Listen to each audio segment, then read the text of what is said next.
Muito boa noite, pessoal. Sejam bem-vindos à live de hoje, dia 14 de setembro, uma live para lá de bacana e com fortes emoções, né? Muito obrigado por vocês terem vindo aqui. Deixa eu já compartilhar a minha tela com vocês. A live de hoje é o propósito espiritual do Brasil. Esta live eu me baseei nesse livro de Chico Xavier, Brasil, Coração do Mundo, Pátria do Evangelho. Provavelmente muitos de vocês leram, né? Foi escrito psicografado em 1938, né? Através do espírito de Humberto Campos, por Chico Xavier. É um livro muito interessante, é um livro, né, que é muito denso nas suas informações, ele passa toda a história, né, de antes até da descoberta do Brasil, pelo Brasil, e a sua associação e como o plano espiritual atuou e atua até hoje. Então é por isso que é a pátria do Evangelho. Então, claro que eu separei algumas passagens aqui, eu não vou fazer um resumão do livro, nada, mas eu coloquei algumas passagens que são muito interessantes e que eu tenho certeza que vocês vão ter esclarecimento de várias dúvidas de vocês, tá bom? Então, vamos lá. Então, para a gente começar, nós precisamos falar do Mestre Jesus, de Sananda, essa consciência que encarnou na Terra como humano, seu nome era Yeshua, e depois passou a se chamar Jesus, né? Foi um avatar Messias que encarnou como humano para deixar os ensinamentos para a nossa evolução espiritual na última era antes da transição planetária, né? Então, ele sabia que essa era a última era, então ele veio nos ajudar para podermos evoluir e aproveitarmos a oportunidade que nós temos agora nessa transição planetária. Então, são 2.160 anos dentro desta era. Obviamente, ele chegou depois, mas a era compreende em 2.160 anos. Após a sua partida, ele continuou, né, supervisionando o progresso dos seus ensinamentos e seus exemplos nos nossos corações. Então, não é que ele veio, deixou o recado dele, deixou os ensinamentos, que é vibrarmos nos 4 sentimentos divinos, amor, compaixão, perdão e respeito, e foi embora, né? Ele continuou assistindo porque é o seu trabalho, né, ajudar a humanidade. Então, nós vamos aqui entrar bastante em história, né? E junto com a história, a parte espiritual. Então, desde as pregações de Pedro, né, lá atrás, do apóstolo, até a morte do rei Luís IX, que marcaria o fim das cruzadas, o lado obscuro da idade medieval confundiram as verdadeiras lições do evangelho, ensanguentando todas as bandeiras do mundo cristão. A Igreja Católica Romana havia se tornado um instrumento de conquista, doutrinação e perseguição. Então, nós temos um anjo chamado Eliu. Não é o Enlil Anunnaki, tá? Não se confundam, porque talvez as pessoas vão falar assim, é o Enlil. Não, é Eliu, com H ainda. É uma entidade mensageira de Jesus nos problemas sociológicos do planeta Terra. Ele sugere que a única alternativa, né, já que a Europa, todo aquele lado lá, Oriente Médio, já estava tudo tomado pela Igreja Católica e acontecendo todas aquelas, né, a insurreição, as cruzadas e toda aquela bagunça, que seria iniciar, a única alternativa seria iniciar novamente o pensamento cristão em novas terras, onde espíritos jovens e simples ainda não haviam sido contaminados pelas coroas poderosas, que eram os reis da época, que detinham o poder, a autoridade e a ambição. Então a escolha foi um continente repleto de matas virgens e misteriosas, solo dadivoso e fertilíssimo, flora e fauna abundante e habitado por silvícolas, os indígenas, humildes e simples, que aguardavam uma nova era e possuíam um grande potencial de energia e bondade. Onde foi? A América do Sul. O anjo Ismael seria o encarregado de Jesus para assistir espiritualmente a terra de Santa Cruz. Era assim que era chamada no começo. Tá? Então, o anjo Ismael, né? O Enlil, ele recebeu a missão de encarnar no então o povo mais pobre e trabalhador do Ocidente, que era Portugal.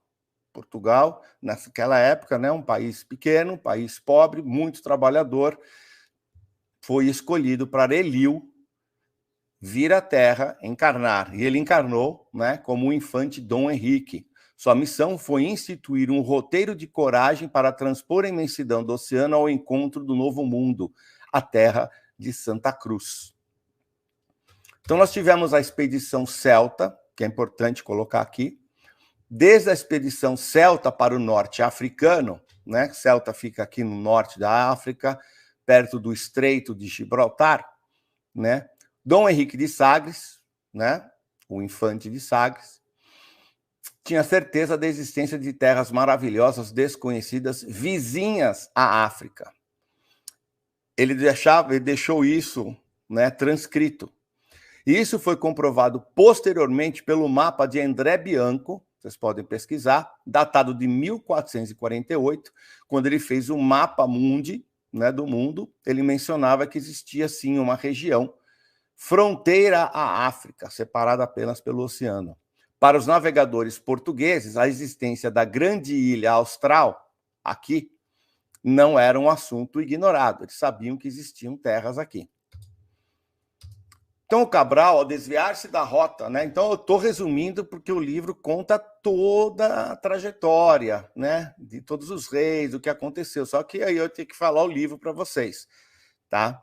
Então, o Cabral, quando ele se desviou da rota para as Índias, porque ele tinha essa missão, né? Que ele se perdeu e achou aqui por acaso, né? Gerou uma angustiosa expectativa e um pavor do desconhecido pelos tripulantes, que se viam perdidos entre o céu e o mar. Houve uma assistência espiritual, dando ânimo e esperança para todos, através de Ismael. Ismael é o anjo encarregado por Jesus para cuidar de todo o plano espiritual e o desenvolvimento espiritual do Brasil. A expedição de Cabral chegou ao Brasil e é recebida pelos indígenas como irmãos muito amados. É isso que está no livro. Vocês terem uma ideia, o que Jesus disse a Elil. Essa é uma parte do livro que eu achei importante. A região do Cruzeiro, onde se realizará a epopeia do meu evangelho, estará, antes de tudo, ligada eternamente ao meu coração. As injunções políticas terão nela atividades secundárias, porque acima de todas as coisas, em seu solo santificado e exuberante, estará o sinal da fraternidade universal, unindo todos os espíritos. Sobre a sua volumosa extensão, pairará constantemente o signo da minha assistência compassiva e a mão prestigiosa e potentíssima de Deus pousará sobre a terra de minha cruz com infinita misericórdia. Então, o que ele está dizendo aqui, que o Brasil iria unificar todas as tribos, todas as raças, e é o que nós vemos hoje. Né? O Brasil, hoje, ele é uma miscigenação de praticamente todos os povos do mundo. Nós temos aqui árabes, africanos, europeus, né? Nós temos orientais, nós temos todos aqui fazem parte do Brasil, são brasileiros. E essa já era, como vocês podem ver aqui, uma missão, né? O de unir todos os espíritos de todas as nações, né?